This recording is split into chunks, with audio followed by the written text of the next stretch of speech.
नमस्ते. आज आपण मिक्सरच्या साहाय्याने तूप कसं बनवायचं मलईचं ते बघणार आहोत. इथे मी ही फ्रेश मलई काढते आहे. अशा पद्धतीने मी रोज मलई काढते, हे बघा. आणि गावा साईडला दूध छान मिळाल्यामुळे मलई अगदी छान निघते आणि भरपूर निघते. तर इथे अशा पद्धतीने मी रोज मलई काढून ठेवायची आणि इथे माझी 15 दिवसाची मलई मी साचून ठेवलेली आहे. हे बघा, ही आजची फ्रेश मलई आहे. आणि अजून मी इथे ही जमा केलेली मलई, म्हणजे ही पूर्ण 15 दिवसाची मलई आहे. याच्यापासून तूप कसं बनवायचं आणि तूप करताना कुठल्या चुका करायच्या नाही हे सुद्धा मी ह्या व्हिडिओमध्ये तुम्हाला सांगितलेलं आहे. तर व्हिडिओ पूर्ण बघा, स्किप करू नका, म्हणजे तुमचंसुद्धा घरच्या घरी अगदी छान असं देशी तूप तयार होईल. इथे मिक्सरच्या भांड्यामध्ये आपण जी मलई घेतलेली आहे ती पहिले व्यवस्थित हलवून घ्यायची आणि मग अर्धी मलई मी इथे मिक्सरच्या भांड्यात टाकणार आहे. याच्यामध्ये पाणी टाकायचं नाही, डायरेक्ट पहिल्यांदा हिला पूर्णपणे व्यवस्थित फिरून घ्यायची आहे. ही मात्र चूक तुम्ही करायची नाही आहे. मिक्सरच्या भांड्यामध्ये मलई टाकल्यानंतर त्यात पाणी लगेच टाकू नका. ही पहिली टिप्स आहे. हे बघा, अशा पद्धतीने पूर्ण एकत्र थोडासा गोळासा झाला की त्यानंतर थोडंसं पाणी टाका. उन्हाळ्याचे दिवस असतील तर तुम्ही थंडगार पाणी टाका फ्रीजमधलं, आणि हिवाळ्याचे दिवस असतील थोडंसं तुम्ही गरम पाणी टाकू शकतात. याच्यामुळे लोण्याचा गोळा पटकन वरती येतो.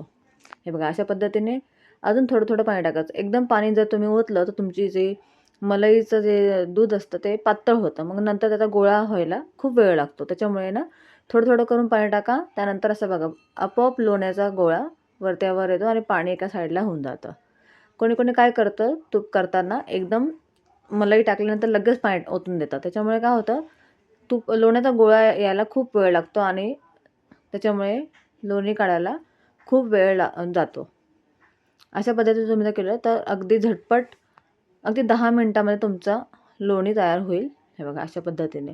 आता मी इथे 15 दिवसाच्या मलईपासून माझं एवढं लोणी निघालं आहे आणि पाणीसुद्धा कमी लागतं आणि आपल्या लोण्याचा गोळासुद्धा आपल्याला भरपूर मिळतो. हे बघा, तुम्ही पाहू शकतायत माझी मलई मी काढलेली केवढी होती आणि आता त्याचा गोळा किती आलेला आहे. म्हणजे आपली बिलकुल एवढीसुद्धा आपल्याला जे मलई काढली असते ते वाया जात नाही. त्या मलईपासून पुरेपूर आपल्याला लोण्याचा गोळा तयार मिळतो आणि अगदी छान असे लोण्याचे गोळे मी इथे काढून घेतलेले आहेत. आता आपण परत त्यांना स्वच्छ पाण्याने धुवून घ्यायचं. आता हे जे पाणी जे निघालेलं असतं ते ताक म्हणून आपण पिऊ शकतो, कारण की हे फ्रेश ताक असतं ना. तर तुम्ही याच्यामध्ये थोडंसं काळं मीठ टाकून, थंड पाणी टाकून थोडंसं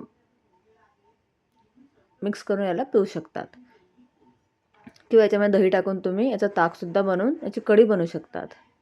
अशा पद्धतीने परत ह्या लोण्याच्या गोळ्याला स्वच्छ पाणी टाकून 2-3 पाण्याने ना धुवून टाकायचं. पण हे धुतलेलं पाणी जे असतं ते तुम्ही वापरू नका ताकाकरता. ते पाणी आपण झाडामध्ये टाकून द्यायचं आहे. आता मी सुद्धा अशा पद्धतीने हे पाणी टाकते आणि हे पाणी मी झाडामध्ये इकडे तिकडे फेकण्यापेक्षा, नालीमध्ये वगैरे टाकण्यापेक्षा आपण हे पाणी झाडांना टाकायचं.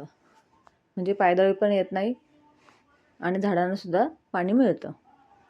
अशा पद्धतीने लोण्याचा गोळा मी गॅसवर ठेवला आणि जर तुम्ही फास्ट गॅस केला तर त्याला एकसारखं हलवत राहायचं आहे, आणि स्लो गॅसवरती जरी ठेवलं तर त्याला जरा वेळ लागतो. हे बघा, फास्ट गॅसवर मी इथे एकसारखं हलवत हलवत अशा पद्धतीने जर वरती फेस आला की समजून जायचं आहे आपलं तूप तयार झालेलं आहे. आणि लगेचच आपण हे भांड्यामध्ये तूप गाळून घ्यायचं आहे. हे बघा, बेरीचा कलर तुम्ही पाहू शकतायत, अगदी तांबूस कलर आलेला आहे. इथपर्यंत तुम्हाला तूप गरम करायचं आहे. एकदम पण जास्त डार्क कलर येऊस्तोपर्यंत तुम्ही गरम करू नका, तर मग तुपाचा कलर लाल होऊ शकतो आणि मग ते तूप खाण्याकरता अगदी योग्य लागत नाही. त्याची टेस्ट बदलून जाते. त्याच्यामुळे फक्त तांबूस कलर आला ना बेरीला, तोपर्यंत तुम्ही तूप तापवा.